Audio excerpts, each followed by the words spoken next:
عند قول الله تبارك وتعالى: وما كان لمؤمن أن يقتل مؤمنا إلا خطأ. فأول حاجة قال تعالى: وما كان لمؤمن أن يقتل مؤمنا إلا خطأ. يعني إيه وما كان هنا؟ هل ده مجرد نفي يعني ما حصلش، ولا إيه الموضوع؟ ما هو وما كان يعني ممكن لأول وهلة اللي يقرأ يقول إيه يعني ما حصلش، نفي إن ده شيء حصل. لا، ده يفيد النهي، ودي من أساليب النهي في القرآن. من أساليب النهي في القرآن اللي هي إيه؟ ما يحصلش، ما ينفعش. عارف أنت المعنى ده؟ وما كان لمؤمن زي إيه؟ ما ينفعش تعمل كده، ما يحصلش كده. تمام؟ بس ده مش معناه إنه مش هيحصل كونا، يعني لأ، ما ينفعش يحصل منك أنت. فربنا سبحانه وتعالى بيقول: وما كان لمؤمن أن يقتل مؤمنا. يبقى ما ينفعش، لا ينبغي، ما يحصلش منك يا مؤمن إن أنت تقتل مؤمنا إلا خطأ.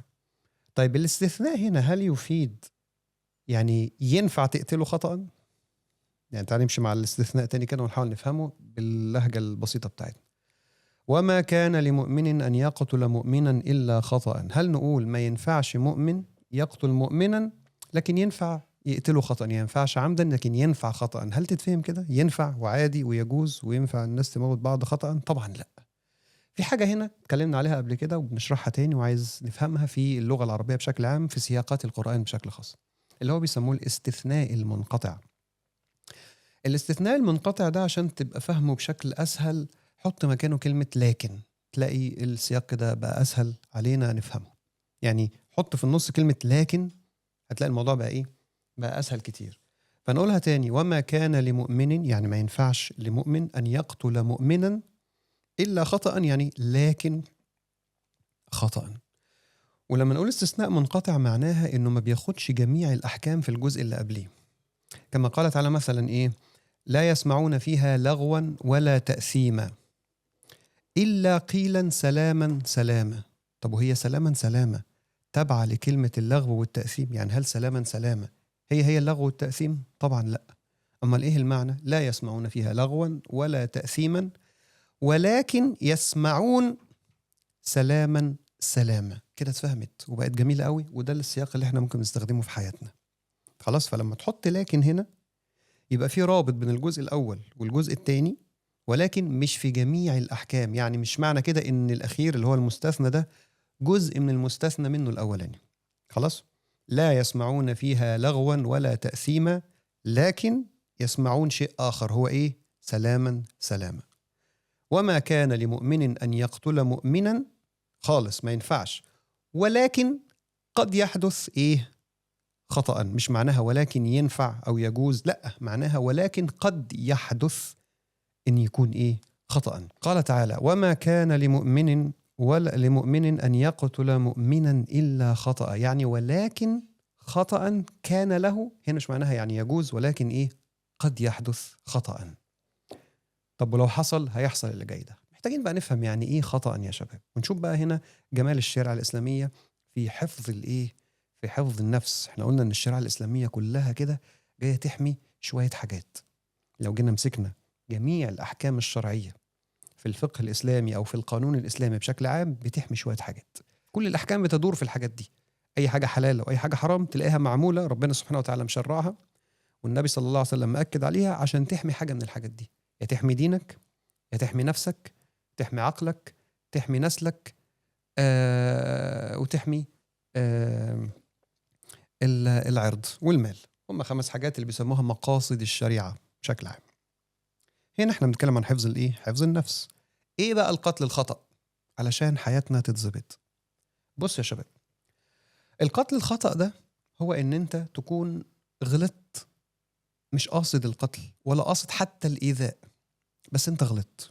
غلط يعني ايه؟ يعني انت مثلا القانون بيقول لك ما تمشيش بالعربية بسرعة، او ما تمشيش بالعربية من غير الفرامل ما تكون شغالة، ما تمشيش بالسيارة من غير ما تتأكد من الإشارات. فانت طنشت، انت مش قاصد تقتل ولا حاجة، خلاص كده، بس انت غلطت ان انت زودت السرعة مثلا. خلاص، عملت غلط نتج عنه حادثة او نتج عنه مشكلة، قتلت انسان، ده اسمه قتل ايه؟ خطأ. في حاجة تانية اسمها القتل العمد. القتل العمد ده إن واحد يشيل شيء يقتل به، شيء من مقوماته إن هو يسبب القتل.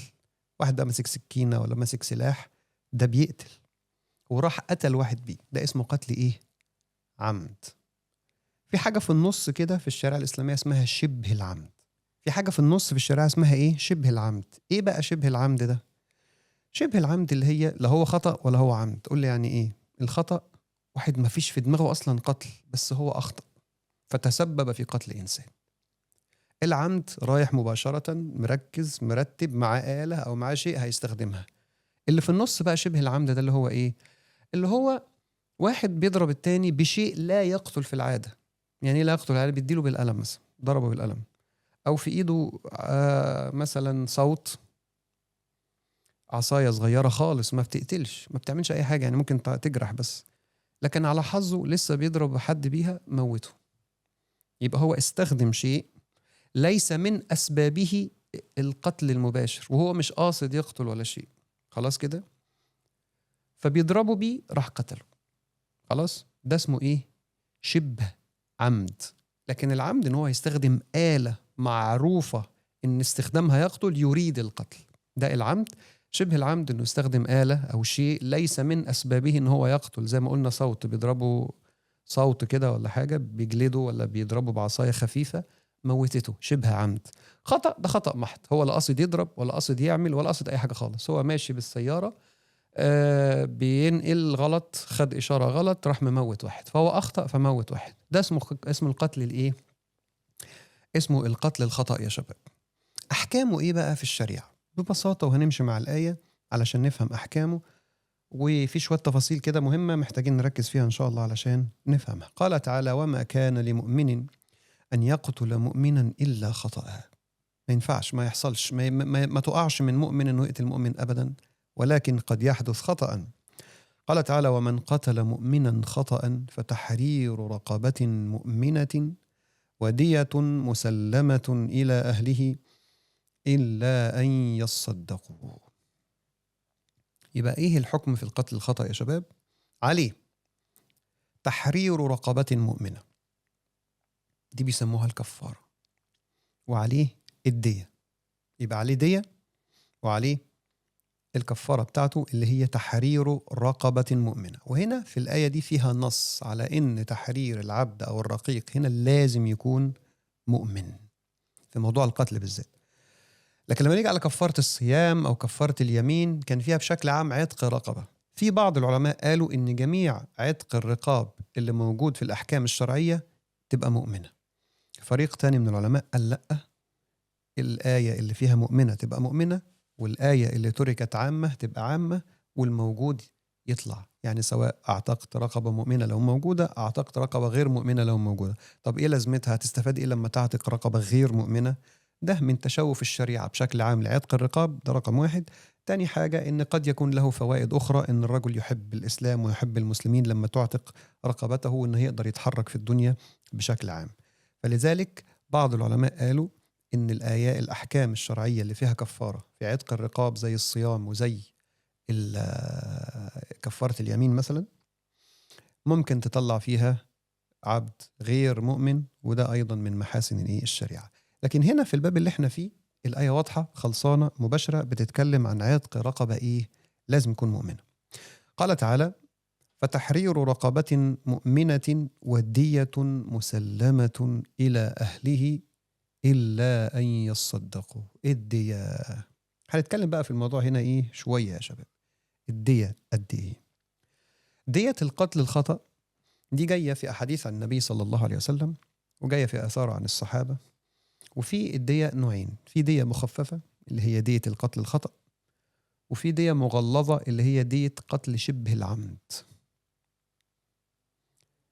إيه الدليل على التفرقة ما بين الاثنين؟ بعض الأحاديث، ومنها أحاديث بيضعفها بعض العلماء وبيقبلها بعض العلماء، وده السبب إن هيكون في خلاف ما بين المذاهب. لكن إحنا هنحكي أو هنقول الراجح بالنسبة لنا، والأمر في الآخر يرجع إلى المذهب الفقهي المعتمد في الدولة. ولازم غصب عنك يكون في مذهب معتمد في الدولة. وقلنا قبل كده ده الفارق ما بين الدولة وما بين نقدر نسميها ايه بقى؟ الفوضى. الفوضى ده اللي هتلاقي كل جامع بشيخ، وكل شيخ برأيه، وكل قبيلة بكلمة، وكل عائلة وتبقى طبعا بهدلة، وفيش حقوق، وكل حاجة بايظة. تلاقي بقى هنا حكم في الطلاق بشكل معين، حكم في العتق، في العدة بشكل معين، أحكام البيوع بشكل معين، وتلاقي الدولة سلطة في بعضها، محدش فاهم حاجة. ولذلك الدولة ده شيء مهم جدا. الدولة كدولة لازم يكون لها قانون، حتى لو كان القانون ده انت شايفه مش هو احسن حاجة، او مش هو بالنسبة لك انت الرأي الراجح، لازم الدولة تلتزم بيه علشان نعرف الحقوق، نعرف الست دي لما اتطلقت العدة خلصت ولا ما خلصتش. واحد يقول لها احنا على مذهب الشافعي، التاني يقول لا احنا ماشيين على المذهب المالكي. طب ينفع تتجوز ما تتجوزش؟ طب الأطفال، طب النفقة، طب الدية، ندخل في سلطة بقى، سلطة من الأحكام الشرعية. ولذلك حتى نفس بعض الناس اللي هم بيحبوا دايما يخترعوا اختراعات كتير، بيجوا في الحاجات اللي زي كده ويهدوا بقى، يهدوا، لان لازم يكون في دولة، ولازم يكون في احكام، ولازم يكون في حاجات مستقرة عشان نعرف نعيش، نعرف نشوف هنمشي ازاي. ماشي يا شباب؟ الدقة بقى قد ايه؟ الدقة جاءت في احاديث عن النبي صلى الله عليه وسلم، وقلنا في بعضها في ضعف، لكن الحاجات دي يا شباب من الاشياء اللي هي جه عليها اجماع. يعني كتير من الاحكام دي اللي بيفصل فيها الاجماع. ودايما اعداء السنه بالذات، اللي هم الناس اللي بينكروا السنه، بالنسبه لهم اصلا ما بياخدوش بالاجماع. عشان كده احنا ان شاء الله لما نذاكروا اصول فقه وحاجات زي كده، يعني لازم تبقى فاهم حجيه الاجماع واهميته في ضبط مفاصل الشريعه الاسلاميه، بالذات الاجماع القديم، والاجماع الذي لا يكاد يكون له مخالف. مش اي اجماع يتقال، في اجماعات كتير كده بتتقال بس بتبقى كلام ضعيف، وبيسموها اجماع ظني، يعني مش اكيد 100%. لكن لما يكون في اجماع قديم، بالذات اجماع الصحابه، بيبقى الموضوع فيه ايه؟ موضوع خلصان. ونقدر نقول، مش عايزين نقول من بيسماش من مصادر التشريع، ممكن يتقال في بعض كتب الاصول، ولكن هو يعني داعم قوي جدا في الاحكام الشرعيه. تمام. منكرين السنه بينكروا كل الكلام ده خالص، وهم ان شاء الله اللي حضراتكم، اللي من حضراتكم بيذاكر فقه يعني او مهتم بالاحكام الشرعيه، هيعرف ان انت لو لغيت السنه زي ما هم بيقولوا، هتضطر تجيب قانون تاني غير الاسلام خالص بالكامل، وكله هيألف، ونسأل الله العفو والعافيه. طيب ايه الدية اللي جاءت في، اللي هي الدية المخففة، اللي هي جاءت في القتل الخطأ؟ في عهد النبي صلى الله عليه وسلم كانت 100 ناقة. 100 ايه؟ 100 ناقة. وحتى ال100 ناقة دي فيها شوية تفاصيل متقسمة كده لأخماس أو لأرباع. الأخماس هي أو الأرباع يعني إيه؟ يعني 20% مثلا، 20 ناقة يعني بيسموها بنت مخاض، اللي هي دخلت في السنة التانية وأمها بقت حامل، بيسموها كده يعني. هنقول اللفظ بس عشان لو عدى عليكم في الأحاديث، ونحاول نشرحه إن قدرنا، ما قدرناش هنقول حتى المعنى العام بشكل عام يعني. خلاص. يبقى حاجة اسمها بنت مخاض، حاجة اسمها بنت لبون، حاجة اسمها جذعة، حاجة اسمها حقة، وحاجة اسمها خلفة. بس الخلفة مش هنا، مش في دية الخطأ، خلينا في دية الخطأ الأول علشان نركز فيها. ايه بنت مخاض؟ بنت مخاض دي اللي دخلت في السنة التانية. بنت لبون دي اللي دخلت في السنة التالتة. وبعد كده في اللي دخل في السنة الرابعة، واللي دخل في السنة الخامسة. 20 20 20 20. وعشان هي دية مخففة، النوق اللي موجودين دولت كده، او الدية دي بتدفع على اقساط، يعني على 3 سنين. ماشي يا شباب؟ تدفع على ايه؟ على 3 سنين كل سنة، لان صعب ان انت تلاقي التفاصيل دي موجودة في سنة واحدة. انت عايز 20 ناقة مر عليها سنتين إناث، و20 سنتين ذكور، و20 3 سنين، و20 4 سنين، و20 5 سنين. حاجة طبعا فيها شيء من الصعوبة انك تلاقيهم في سنة واحدة. اما الدية المغلظة بقى، اللي هي بتبقى في شبه العمد، بتبقى متقسمة تقسيمة تانية، حوالي 3 أثلاث، منهم ثلث خلفة. الخلفة دي اللي هي ايه يا شباب؟ اللي هي الناقة الحامل. صعب جدا، يعني انت محتاج تلاقي 34 ناقة حامل. انت متخيل؟ فطبعا الموضوع صعب جدا، وهو كان متصعب علشان انت تدور على النوق دي بشيء من الصعوبة، ولو ما لقيتهمش تبتدي بقى تروح تجيب الايه؟ تجيب القيمة. فكرة القيمة دي ظهرت في الأغلب في عهد عمر بن الخطاب رضي الله عنه، لما بدأوا يفتحوا البلاد، وفي بلاد ما فيهاش نوق ولا فيها جمال. زي بلاد مين يا شباب؟ مين معانا؟ ايه البلاد اللي لما اتفتحت في عهد عمر ما كانتش بلاد للنوق؟ في بلاد كانت للذهب، بلاد الفراعنة. في بلاد كانت للذهب. انا بس احط شويه سكر، محدش يقول لي بتحط سكر كتير عشان انا مش بحط كتير. في بلاد لما اتفتحت في عهد عمر بن الخطاب رضي الله عنه كانت بلاد مشهوره بالذهب ومفيش فيها جمال ونوق زي مصر. بلاد تانية كانت مشهوره بالفضه زي العراق. فكان صعب جدا ان انت تلاقي 100 ناقه. وطبعا احداث القتل الدوله اتسعت، عمر بن الخطاب كان بيحكم حوالي 15 16 دوله. هتجيب منين؟ بدأ يحصل الانتقال إلى ما يسمى بالقيمة، ويبقى يا 100 ناقة يا 1000 دينار أو 12,000 أو أكثر من الدراهم الفضة. يبقى 1000 دينار ذهب، والدينار الذهب حوالي 4.25 جرام. يعني هتبقى الدية كام يا شباب في القتل الخطأ؟ الدية حوالي 4.25 كيلو جرام. 4.25 كيلو جرام. طب إيه فكرة الدية أصلا؟ هي إيه المغزى وإيه العلة؟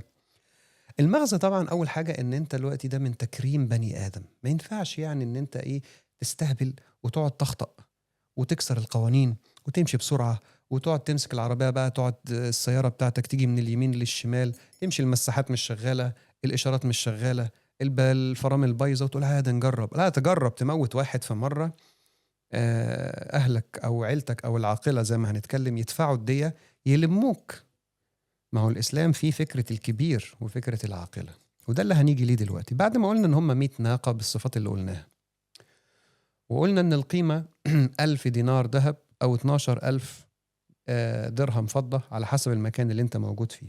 وطبعا ده من ضمن الأدلة اللي بياخدها بعض الفقهاء في جواز إخراج زكاة الفطر في رمضان. زكاة رمضان الفطر ديت قيمة. ليه؟ قال لك لأن ده الذي يراعى فيه احتياج الفقير. تمام كده. وزي ما قلنا احنا في كتير من الإخوة والأخوات بيتشددوا، على الرغم من ان المسألة أوسع مما يتخيلوا، ولكن هو ما عرفش بيجي في حتة كده ويمسك فيها مسكة مش عايز يسيبها. يعني انتوا لو شفتوا الخلافات والأزمات اللي بتحصل كل سنة في رمضان بسبب فكرة زكاة الفطر تطلع قيمة ولا تطلع طعام، هتحس ان يعني الإخوة محتاجة تهدى شوية، تهدى. تمام كده. ليه؟ لأن عمر بن الخطاب رضي الله عنه وغيره من الصحابة أقروا فكرة القيمة. ليه؟ لأن هو ده الأنسب للناس. ده الأنسب للناس. هروح أجيب منين نوق؟ ثم بعد ما أدي أهل القتيل الورثة يعني أديهم 100 ناقة، أعملوا بيهم إيه؟ واحد يقول إيه مش مشكلة يبيعوهم. أيوة، ما هو الناس لو عرفت إن في 100 ناقة بتتباع سعرهم هيقل، والناس مش عايزة نوق. يعني أنت بعد ما تاخد 100 ناقة في مصر تعمل بيهم إيه؟ هتاكلهم؟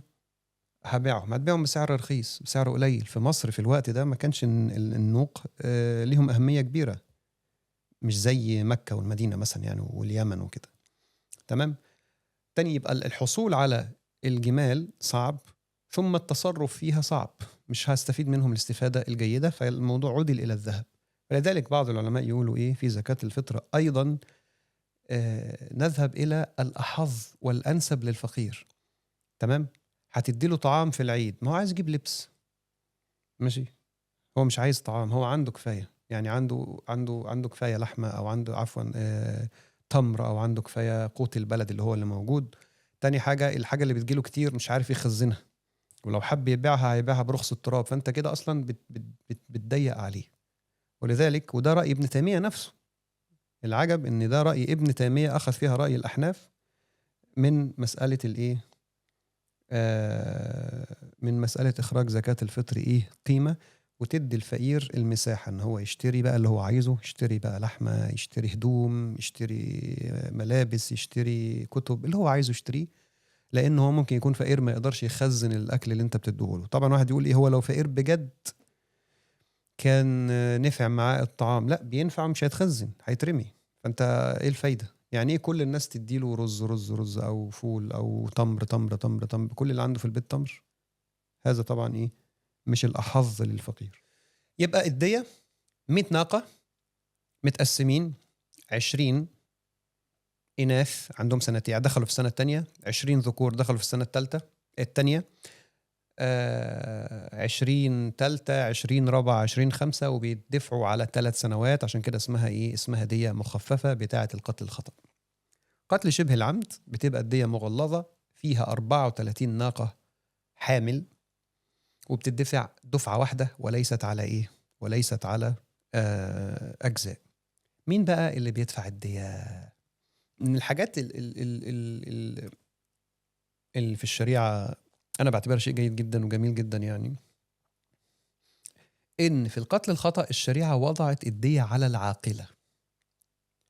العاقلة دي تقدر تقول كده الورثة، عشان تسهل الدنيا. خلاص، على الورثة وبالذات العصبات. مش انتوا فاكرين لما كنا بنتكلم في المواريث في نفس السورة في سورة النساء، ممكن واحد يجي صراحة يقول هم ياخدوا الفلوس ليه؟ ده سؤال منطقي. يعني دلوقتي واحد مات، ودي كانت فلوسه هو، ليه الفلوس ما تروحش للدولة وخلاص؟ ليه تروح لابنه وخاله وعمه وابوه وامه؟ تعويض عن وجود الرجل ده كان بيعول الأسرة وكان بيدفع وكان بيبني وكان بيأكل وكان بيشرب، فربنا سبحانه وتعالى جعل للناس اللي تبعه والناس اللي منه يعني ياخدوا منه حاجة نفحة. وسبحان الله لو كان مديون هم مش عليهم ان هم يدفعوا له ايه؟ يدفعوا له الدين بتاعه. ماشي يا شباب؟ واقول لكم على حاجة عجيبة هنا، مثلا في بعض القوانين العالمية عشان تعرفوا الفرق بين الإسلام وبعض القوانين التانية. في ألمانيا مثلا الورث بيتوزع زي في ألمانيا، مثلا واحد مات وليه ابن ولا ليه زوجة ولا بيجوا يقولوا له احنا عايزين منك بس كلمتين ورد غطاهم، هتشيل الورث وتمضي لنا على الكلمتين دول، بس خد بالك ايه؟ الورث ده ممكن يطلع بالسالب او بالموجب. مش فاهم يعني لو مضيت على ان انت هتاخد الورث والراجل ده طلع سايب لك $1,000,000 او يورو هتاخدهم، لو طلع مديون بيهم هتدفعهم. فانت طبعا تعمل ايه بقى؟ تقول طب يدولك فرصة فترة من الزمن تدور وتبحث في املاك جدك ولا املاك ابوك ولا املاك اللي انت هتورثه ده، وتشوف هي بالسالب ولا بالموجب وتمضي على الورقة وبعد كده تاخد الورث. طب لو طلع لك لا مؤاخذة بقى حاجة كده انت ما كنتش مركز فيها وفجأة هوب لقيت بالسالب، هتدفع. ماشي؟ دي من ضمن القوانين اللي بره. في الاسلام محدش بيشيل دين حد، لكن بتشيل ايه؟ ولكن انت بتاخد الموجب بتاعه. يعني لو ترك تركة بتاخد فيها، لو ترك دين انت مش واجب عليك ان انت تشيل، عايز تشيل عنه وتدفع عنه عشان تدعي له كده وتبقى يعني تسهل عليه في قبره كده، ده شيء كريم من كرمك، لكن انت مش واجب عليك ان انت تشيل الدين بتاعه. يبقى انت بتاخد الموجب والشريعة حطت عنك السالب. ماشي؟ في حالة القتل الخطأ بقى عجيبة، ان الشريعة حطت الفلوس او حطت الدية على العاقلة. قلنا ببساطة خلينا نقول الورثة عشان ما ندخلش في تفاصيل تصعب علينا شوية، منهم العصبات عشان ما نقعدش نشرح كل الموضوع، خلينا نقول الورثة بشكل عام. ربنا يعافيكم، يعني اللي هيقف حاجة بقى يبقى يشوف ايه مين اللي هيدفعه. طب ليه هنا في القضية دي بالذات الشريعة حطت على الورثة بالسالب؟ وايه مفيش خيارات؟ واحد يقول لي يعني مفيش خيارات، يعني مش بمزاجك. يعني ايه بقى؟ يعني دي بالذات هيجي القاضي ياخد العاقلة دي ويقسم الدية عليهم، وده يبقى عليه مثلا انت عليك 5 نوقة ولا عليك 100 دينار ذهب وده عليه 1000 وده على حسب الايه الامكانيات بتاعتهم. الله، طب ازاي الشريعة هنا في الموضوع ده واحد غلط تشيل المشكلة للعاقلة بتاعته العيلة بتاعته؟ قالك في موضوع القتل بالذات الشريعة نظرت أكثر للمسكين اللي اتقتل والورثة بتوعه، ولم تنظر إلى القاتل والورثة بتوعه. يعني إيه؟ يعني إحنا في الدنيا زي ما قلنا شباب مش مكان العدل المطلق، وإنما إيه؟ الأنسب والأحسن والأفضل. فتجد الشريعة في موطن معين تنظر إلى الرجل أكتر، في موطن تاني تنظر إلى المرأة أكتر، في موطن ثالث تنظر إلى المطلقة، في موطن رابع تنظر إلى الطفل، وهكذا، وتقسم الحقوق والواجبات طبقا لهذا. زي ما ضربنا مثال، واحد يقول إيه؟ هو مش الزواج التاني ضرر للمرأة الأولى؟ أيوة صحيح، بس في المكان ده الشريعة نظرت لمين؟ نظرت للرجل احتياجاته، ونظرت إن في نساء مطلقات وأرامل محتاجين راجل وهم مش أغنياء ولا جمال، ولازم بقى إيه ظل راجل ولا ظل حيطة زي ما بيقولوا. فالشريعة نظرت إلى هذا وعلت حق المرأة المطلقة والأرمل وحق الراجل على الزوجة هنا. في موطن تاني الشريعة علت حق المرأة في إيه؟ إنها قالت إن المرأة ما تشتغلش، تقعد زي الباشا في البيت، تاكل وتشرب وتتهنى وتلبس وتعمل اللي هي عايزاه، النفقة بالكامل ليها. الله، يعني الراجل يشقى ويتعب ويطلع عينه، هنا تنظر إلى حق المرأة، وهكذا. فالشريعة في فكرة الدية هنا نظرت للمقتول والورثة بتوعه. الراجل اللي مات ده كان أب بيصرف على عياله، كان خال بيساعد قرايبه، كان عم بيعول الأسرة ولا 2 ولا الكلام ده. فلما مات الناس اللي وراه دول خلاص راحوا ضاعوا. فاهمين يا شباب؟ فالشريعة بقى هنا قالت إيه؟ لا إحنا نحط على الجانب القاتل بسبب إن هو أخطأ. قولي طب ما حطيتش عليه هو وحطت على العاقلة بتاعته، ليه حطت على العيلة بتاعته هنا؟ قال لك إن ده برضو في الإسلام من بيسموها إيه كده، بيخلوا إن أهلك يربوك.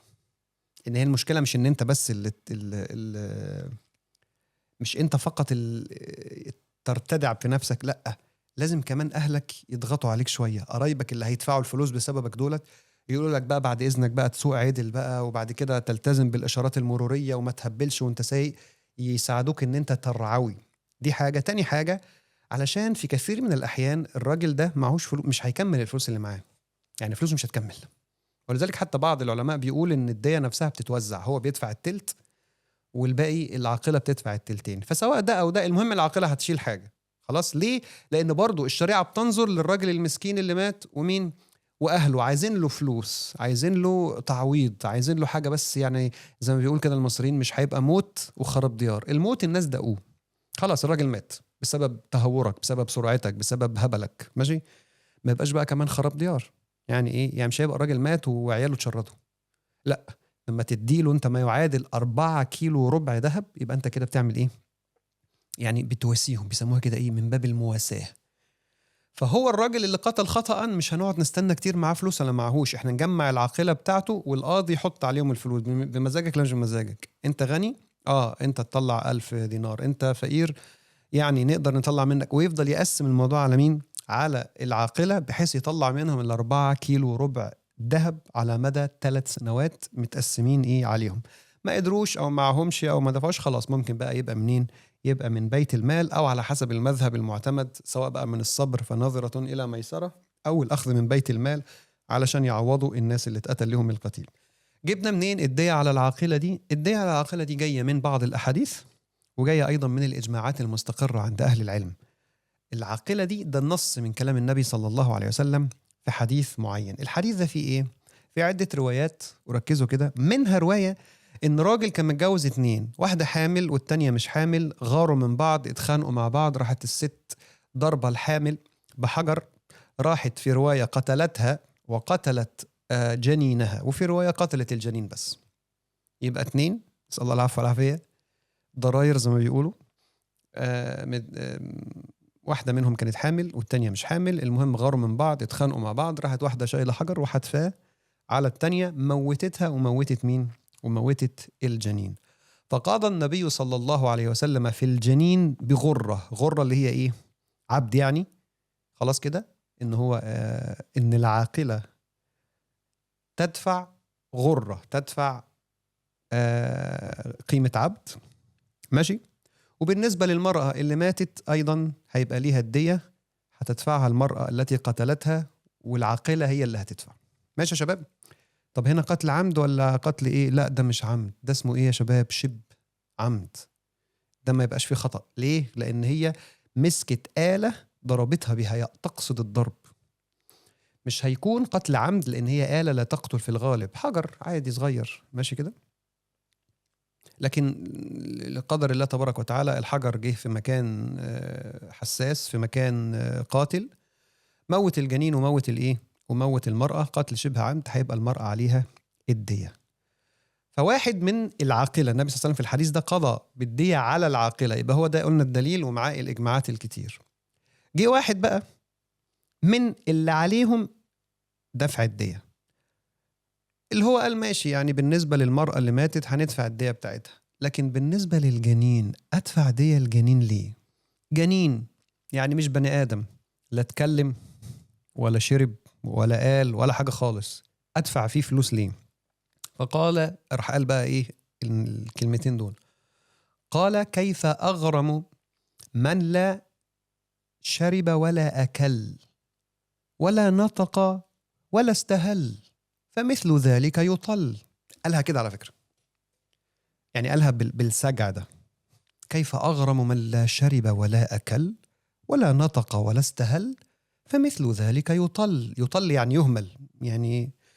فقالها كده برونق كده، بيسموه السجع. عارفين السجع؟ ايه السجع ده؟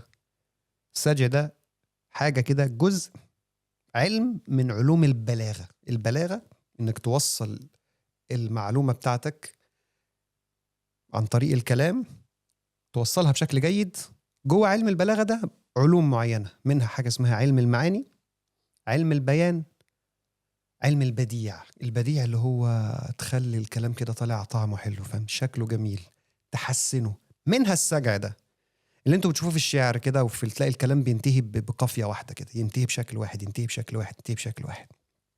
فقال كده للنبي صلى الله عليه وسلم، قال يا رسول الله كيف أغرم من لا شرب ولا أكل ولا نطق ولا استهل فمثل ذلك يطل. فقال النبي صلى الله عليه وسلم إنه من إخوان الكهان من أجل سجعه الذي سجع. إيه الموضوع بقى؟ قال لك إن الكهان زمان ودلوقتي على فكرة، العرب وغير العرب، لما بيجوا يعملوا كهانة عشان يشربوك المقلب، علشان يخلوك تقتنع بالباطل، دايما هو بيتكلم بيحط سجع. حد يعرف السحرة بيتكلموا ازاي؟ او الكهان بيتكلموا ازاي؟ لما يجي يقول لك اللي هيحصل في المستقبل مثلا، تلاقي دايما الكلام محطوط في اخره سجع كده، حاجة كده بتنتهي بنفس حتى لو قال كلام احمق او قال كلام لا يفهم منه شيء، تلاقي دايما فيها النهايات متشابهة، هبلة ببلة، هبرة ببرة. حتى الاجانب بيقول لك هوكس بوكس. لو حد فيكم شاف سحرة او كهنة غير عرب، هتلاقي نفس الكلام بيحطوا دايما ايه؟ الكلام الباطل، الكلام الغلط، الكلام اللي بيضحكوا بيه على الناس، دايما يحطوه في الآخر بشيء من السجع. ليه؟ بيعملوا له محسن، بيسموه كده محسن بديعي، علشان يقلبوا الحق إلى باطل أو يقلبوا الباطل إلى الحق، يضحكوا عليك. لذلك قال النبي صلى الله عليه وسلم إن من البيان لسحرا. ممكن الإنسان يكون بيتكلم لغة عربية عادي خالص، ولكن من قوته في صناعة الكلام يسحرك ويخليك تقبل الباطل وتظنه حقا بسبب البيان اللي هو الأسلوب اللي استخدمه والطريقة اللي اتكلم بيها. فالنبي صلى الله عليه وسلم وكأنه بيقول الراجل دوت يريد أو عاوز إنه هو يقلب الحق باطل، أو عايزنا نقبل الباطل بتاعه وزينه كمان. بيقول له يا رسول الله كيف أغرم من لا شرب ولا أكل. طب هو أنت مش قتلت جنين، مش قتلت إنسان، ده أنت حظك بس إن هو إيه؟ إن هو لم يد، هو لو استهل هتبقى في دية كاملة. ده احنا بنقول لك الدية بتاعته بس ايه؟ قيمة عبد. ده هو لو كان نطق او استهل وبعد كده مات، كان هيبقى حظك ايه؟ ان انت هتدفع دية كاملة بقى. خش بقى في 100 ناقة، منها 34 واحدة من النوق الحامل. ده انت هيبقى الموضوع كبير. فالنبي صلى الله عليه وسلم بيقول كلمة ما معناها يعني ان هو استخدم طريقة الكهان اللي بيحطوا فيها السجع علشان يخلوا الناس يقبلون الباطل، لان اللي بيقولوا ايه؟ لان اللي بيقولوا باطل. ايوه، هبره كدبره، بالظبط كده. صح كده. والله حتى انا اتفاجئت فعلا ان حتى الاجانب في الانجليش والبتاع ده تلاقوه بيقول كده برضه، هوكس بوكس، تراي فوكس، مش عارف ايه، يحطوا ايه حاجات زي كده بحيث ان ايه الدجل بتاعه يتقبل. فاهم ازاي؟ يجي يكلمك مثلا يقول لك هتمشي في طريقين، الطريقين بينتهوا بشطين، وعليك نجمين، وفوقيك خطين، وتحتيك رجلين. عارفين انتوا الطريقه؟ هو بيتكلموا كده. فقال النبي صلى الله عليه وسلم إنه من إخوان الكهان من أجل سجعه الذي سجع. يبقى نرجع تاني، دية الخطأ اتكلمنا فيها، الدية على العاقلة ببساطة خلينا نقول على الورثة، فيها تفاصيل أكتر من كده. قيمتها 100 ناقة لهم وصفة معينة، القيمة بتاعتهم حوالي 1000 دينار من الذهب. الدينار 4.25 جرام، يعني ما يعادل 4 كيلو وربع 4.25 كيلو جرام من الذهب. بياخدوا مين؟ بياخدوا ورثة الميت. وطبعا ده شيء جيد جدا جدا جدا. طبعا هو لا يكفي للإنسان اللي هو حزين على ابنه اللي اتقتل أو المات أو على أبوه أو على أمه أو ولكن زي ما قلنا عشان ما يبقاش موت وخراب ديار، وعشان يعني تبقى أنت قطعت المصدر اللي كان بيجيب له أكل أو شرب أو ما تبقاش الدنيا إيه؟ ما تبقاش الدنيا خربت. خلاص، تتقسم على 3 سنوات بتدفعها العاقلة، وما فيهاش اختيار، بيحطها الحاكم أو القاضي عليهم وبيدفعوها غصب عنهم. قال تعالى فتحرير رقبة مؤمنة، ممكن تكون طفل على قول بعض أهل العلم أهم حاجة يكون موصوف بالإيمان. ودية مسلمة إلى أهله إلا أن يصدقوا. فإن كان من قوم عدو لكم وهو مؤمن فتحرير رقبة مؤمنة. يعني لو كان الراجل اللي مات ده أنت موت واحد غلط بس هو من الأعداء. يعني من الأعداء يعني أنت بتقاتل دولة من الدول، خلاص بينكم وبين بعض عداوة وقتال، بس أنت قتلت واحد من هذه الدولة وهو مؤمن مش بيشارك في القتال ولا حاجة، هو ملوش دعوة بأي حاجة، ولكن أنت قتلته إيه؟ خطأ. في الحالة دي هنعمل إيه؟ أكيد مش هتدي الدية للأعداء، بالعكس يعني الأعداء مش هياخدوا دية ولا حاجة، أما اللي هياخدوا إيه؟ هيحصل إيه بقى؟ تحصل الكفارة اللي هي فتحرير رقبة مؤمنة. طيب الراجل ده ليس من يعني ليس من دولة الإسلام، بس هو من قوم بينكم وبينهم ميثاق، نقدر بيسموه كده أهل الذمة، أو بينك وبين الدولة دي عهد من العهود، وقتلته خطأ. نعمل إيه؟ نطلع فيه فلوس ولا ما نطلعش ولا إيه الموضوع؟ قال تعالى: وإن كان من قوم بينكم وبينهم ميثاق فدية مسلمة إلى أهله. وهنا تقدمت الدية لأن الأهم دلوقتي هو الجانب بتاع الميثاق عشان ما يبانش إن أنت غدرت. ماشي يا شباب؟ في الآيات اللي قبل كده كان فيها تحرير رقبة الأول اللي هي الكفارة للعلاقة بينك وبين ربنا سبحانه وتعالى، والدية هتروح للمقتول أو لأهل المقتول. لكن في حالة إن بينك وبين ناس ميثاق هتتفهم لما تقتل واحد خطأ، هتتفهم إن أنت معتدي، هتتفهم إن أنت بتخرق العهود، هتتفهم إن أنت بتقطع عهود الذمة، فلا تسارع وتبادر بالدية. اديهم الدية وقول لهم معلش كان خطأ، وطلع إيه واعمل بقى الكفارة بتاعتك اللي هي إيه؟ تحرير رقبة مؤمنة. طيب لو كان الراجل ده اللي هو من قوم بينكم وبينهم ميثاق ممكن يكون مش مسلم بقى، هنا في بعض العلماء قالوا إن الآيات دي كلها بتتكلم عن القتيل المؤمن، ولكن القول الأرجح والله أعلم إن الجزء اللي احنا بنقرأ فيه ده يتناول مين؟ يتناول الكافر من أهل الذمة، أن من قتل كافرا من قوم بيننا وبينهم عهد أو ذمة له الإيه؟ له الدية. بعض العلماء قالوا نصف الدية، ربع الدية، دي كلها برضو شوية تفاصيل ما تفرقش معانا دلوقتي، لكن القول حتى الآن إن شاء الله الأرجح هو أن له الدية كاملة، والآية ليس فيها أي تفرقة. قال تعالى: وإن كان من قوم بينكم وبينهم ميثاق، تفهم منها الكافر أيضا، فدية مسلمة إلى أهله، اديله الدية، وتحرير رقبة مؤمنة. قال تعالى: فمن لم يجد، اللي مش لاقي بقى أو مش لاقي رقبة، مش عارف يطلع الكفارة بتاعته. قال تعالى: فمن لم يجد فصيام شهرين متتابعين توبة من الله. والتأكيد هنا على متتابعين معناها أنه هو لو ما صامش في النص وفلت في يوم يعيد من أول تاني. وطبعا واضح أن الموضوع شديد جدا. ليه؟ نحن نتكلم عن صيانة النفوس، ما تستهبلش. وزيك يا جماعة والله انتوا عارفين مثلا هنا مثلا في ألمانيا، يعني انت مش متخيل ان انت شبه لا يمكن تلاقي سيارة الإشارات بتاعتها مش شغالة. مش عشان هي سيارة يعني ألماني وبتاع، لا، فيها سيارات قديمة كتير جدا، وفي سيارات ياباني وفرنسي وأمريكي وكل شيء، ولكن من خوف والرعب إن غلطة زي دي تتسبب في حادثة ستؤدي إن هو ممكن يشيل الأموال ويدفع كمية من الغرامات كبيرة جدا. شبه لا يمكن. أنا بقالي فترة هنا لا يمكن إن أنت تشوف سيارة في الشارع مثلا الإشارة بتاعتها مكسورة، أو الكشاف مكسور، أو الإزاز الزجاج بتاعها مشروخ، أو الإطارات بتاعتها مثلا نايمة. لا يمكن، ما بيخرجش بالعربية. ليه؟